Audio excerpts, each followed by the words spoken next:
Hey friends, Zander, best-selling author, CEO and founder of High Impact Coaching, here at the Parthenon in Athens, Greece.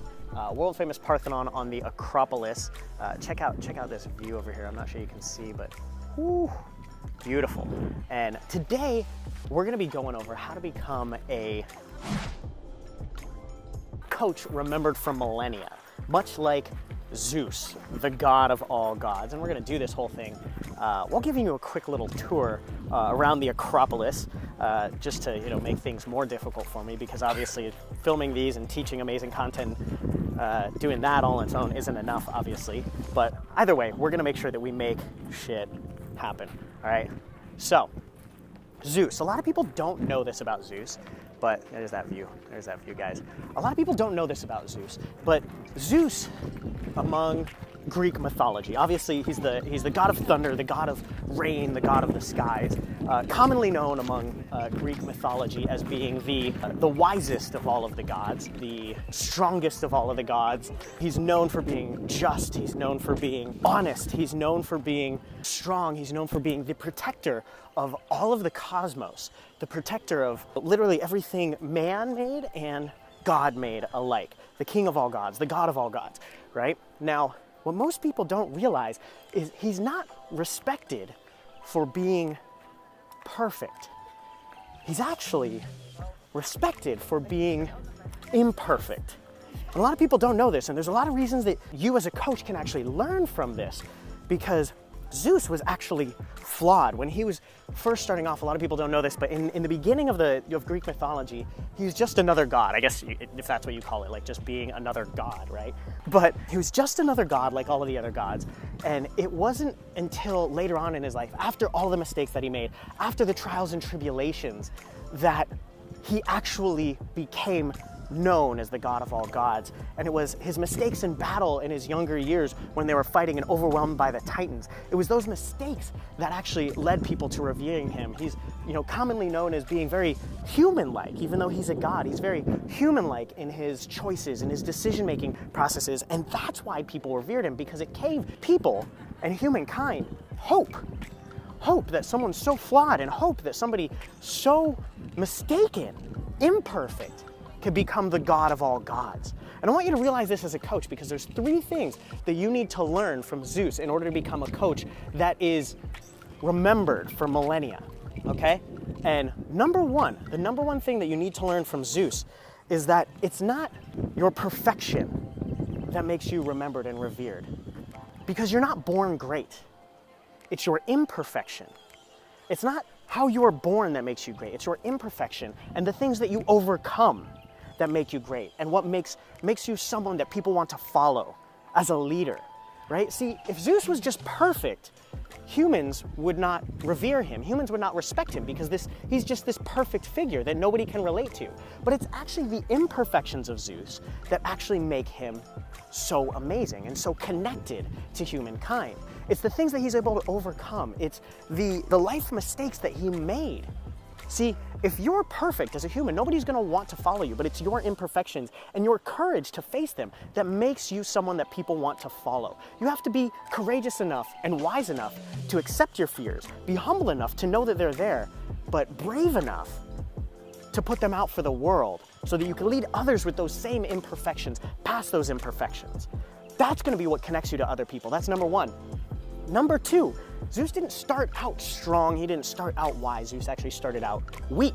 He started out imperfect, right? He made bad decisions in battle. He made a lot of mistakes. He's known for infidelity, right? He didn't start out that way. But through the years of work and focusing on growth, that's how he became the god of all gods. That's how he became the wisest of all gods, right? So anybody else out there feel like they're weak at times? Anybody else out there feel like they might be imperfection?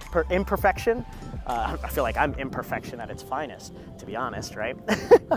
But I think the big thing that holds a lot of coaches back is imposter syndrome, because we feel we are not good enough. We feel like we're not that guru that we need to be so successful for people to follow us. Sorry, I'm just like balancing on rocks right here, and it's making it very dangerous to be doing this at the same time. People are all looking at me like, what the hell is that guy doing? But the truth is, you don't start off strong. You don't start off brave even, right? You learn these things. You learn confidence. You learn strength. You learn the ability to speak. You learn the ability to promote. You learn the ability to sell, right? Think about it. How much time did you spend in your career becoming a great coach, honing your skills as a great coach, right? Maybe months, maybe years, maybe decades to learn your skills to become a great coach. Yet you probably didn't even spend a fraction of that percentage on becoming a great business owner. So how can you expect to have a coaching business that's one for the ages, that's remembered by, by thousands for millennia, right? It's not gonna happen unless you're willing to put the time and the effort to making the same mistakes in the business side of things. But you're afraid to put yourself out there. You're afraid because of your imperfections that you have to put yourself out there. But again, it's those imperfections. When you put yourself out there and you're weak, that's gonna be what allows people to want to follow you. When you put yourself out there and you're scared, that's gonna be what ties people to you, that connects people to you, that leads them down the path of wanting to work with you. It's not because you're perfect, it's because you're willing to put yourself out there even though you're not perfect. And when you put yourself out there when you're not perfect and you make the changes you need to make, you learn from your mistakes, you're humble enough to realize that you're not perfect, you're gonna become better. And every single day, you're gonna become better and better and better as a coach. You don't become the best coach in the world by reading books. You become the best coach in the world by putting yourself out there. Which brings me to number three. Number three, all right? A knight in shining armor has never been battle tested. A knight in shining armor has never been battle tested. Again, so many coaches want to sit on the sidelines and talk about the changes that need to happen in the world, but they're too afraid to actually get into the ring and fight it out. Get marred, get a little bloody, get hit in the face, cover yourself in dirt, get scrappy, fighting for your cause. Too many coaches are willing to talk about the change that's needed, but they're not willing to get in and fight.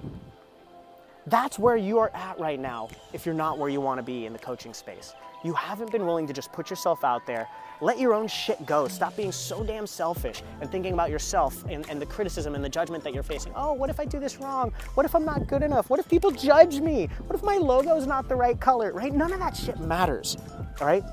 If you truly want to focus on your mission of helping others, you let all that stuff go, you get in the ring and you start fighting. You start fighting for something that's worth it. Whether or not you know you're gonna win or lose, it doesn't fucking matter. You just get into the goddamn ring and you start going, and you're not afraid. You're not afraid. You don't have time to be afraid. Your mission's too big for you to be afraid. You just get in and you start fighting, right? So this brings us back to the three things that you can learn from Zeus to become a coach of all coaches, a coach for the ages, right? So, number one, you're not born great. What makes you great is not how you're born. It's not your perfection. It's the objects, the challenges that you overcome, right? Number two, you don't start out perfect. You start out weak. You don't start out strong, you start out weak. You don't start out wise, you start out foolish. But you learn how to become strong. You learn how to become wise through your mistakes, through the trials and the challenges and the tribulations that you have to go through, right? And number three, a knight in shining armor is a knight that's never been battle tested. The truth is, you've got a big mission right now. And if you're not willing to take the steps that you need to take to actually make that mission a reality, to get in the ring, get marred, get a little bit bloody, you're never gonna see that mission come true, all right? So remember, you didn't sign up for easy, you signed up for impact.